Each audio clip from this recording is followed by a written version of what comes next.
जैसे एक समय एक पुत्र वधू और उसकी सासू की घनी लड़ाई रहा करती। वह सासू कलियारी घनी थी, सास उसकी बात बात पर दुखी रखा करती है, छोटी मोटी बातों पर ही तंग रखती थी। तो एक दिन कोई उसके साथ की पड़ोस की सत्संग में जाती थी बुढ़िया, उसने उस बुढ़िया से कहा कि चल सत्संग चलेंगे। तो वह बहुत नफरत करती थी सत्संग में, सी आई गई जाया करे, हम नहीं जाएंगी। फिर भी वह उसकी घनी मुंह लगती सी थी, नाट्या गया नहीं, चल यार, रोजाना टोक देती है, आज एक बार चल पड़ती हूँ। और पुण्यात्मा सत्संग के अंदर जो तो सत्संग एक ऐसा सथल होता है, जैसे मैला कपड़ा धोबी के पास पहुंच गया तो वो तो उसने पटक पटक कैसा कर देगा, सारे मैल ने धोकर छोड़ देगा।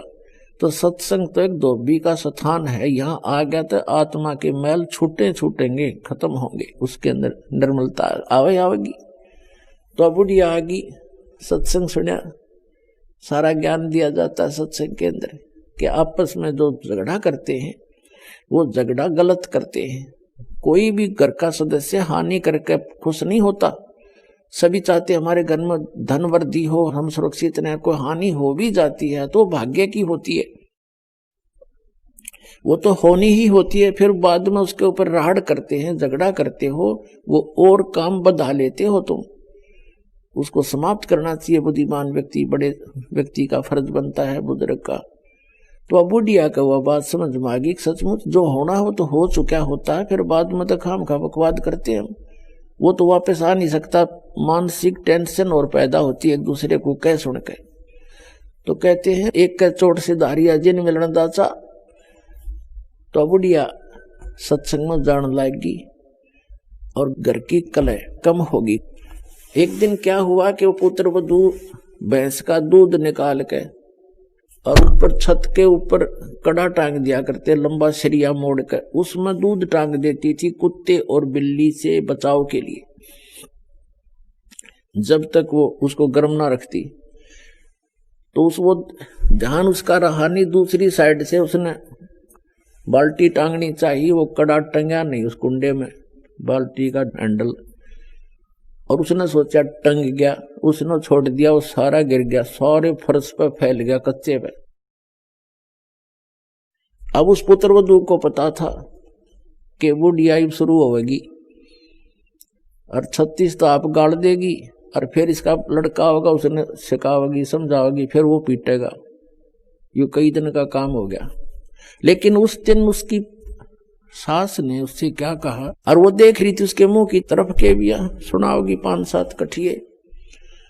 उसने कहा बेटी कोई बात ना, हमारे भाग में नहीं था, यूं आज का दूध हमारी किस्मत में नहीं था, और बेटी इसने इकट्ठा कर ले, बचा हुआ थोड़ा उसको भैंस को ही पिला दे, अपने तो काम रहा कोई ना। अरे यूं तो बेटी हमारे भाग में था ही, इसलिए गिर गया तो गिर गया, कोई बात नहीं, सुबह देगी या बाल्टी भर के। अब उसने सोची पता नहीं बुढ़ी आज कौन सा स्टेशन पकड़गी, या तो इसनो तो कद्दे भी ना बोला करती। उसने सोचा सामने मेरा पति आवेगा और उसने बताओगी, गुस्से में है दिख है, लेकिन उसका आगे जिक्र भी ना करा उसने। फिर उसका पक्की जचगी को हो बुढ़िया में इतना परिवर्तन है, भगवान आया तो आया क्यों कर, उसके चरण पकड़े, धोए नवावे, प्यार करे, क्योंकि उसकी तो करड़ाई टाल दी उसे बुढ़िया ने, जिक्र नहीं करा उसके पति का आगे।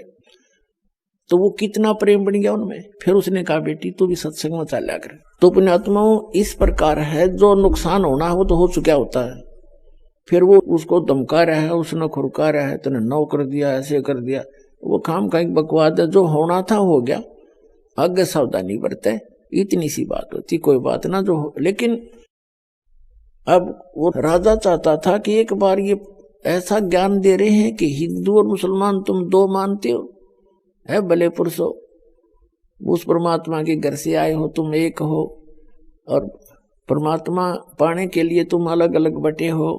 इस ज्ञान को समझकर फिर एक हो जाओगे, इसमें क्या बड़ी बात है। भक्ति करोगे तो पीछा छूटेगा, हिंदू मुसलमान सिख ईसाई बनने से पीछा नहीं छूटेगा। जो सच साधना करेगा, चाहे हिंदू करो, चाहे मुसलमान, सिख करो, चाहे ईसाई, उसका कल्याण होगा, नहीं तो नहीं होगा। और वो साधना परमात्मा लेकर आए थे, वो ही आकर बताते हैं आज इस कलयुग में ये समय है, वो निर्धारित समय है कलयुग का, बिजली पीढ़ी का। तो अब वो साधना दास को प्राप्त है, उस स्पेशल दी है उस परमपिता ने आपके उद्धार के लिए, पूरे विश्व के कल्याण के लिए। आप इसको गहराई से समझो, सदग्रंथों से मेल करो, उन महापुरुषों के बताए साधना से मेल करो, और जिन महापुरुषों ने परमात्मा पाया उनसे मिलाकर देख लो, फिर 2 मिनट में समझ में आ जाएगा। फिर तो भक्ति करनी शेष रह जाएगी। अभी तक तो हमारे बीच में ये बहुत बाधाएं पैदा कर रखी इन संतों ने, नकलियों ने, हमें अलग अलग बांट कर। कोई कहता ये साधना ठीक है, वो कहता नहीं ये ठीक है, मुझे इससे लाभ हो गया। वो लाभ तो उसको हुआ था किसी अपने संस्कार से, और नाम कर दिया उस साधना। उस साधना से तो हो ही नहीं सकता, क्योंकि वो शास्त्र अनुकूल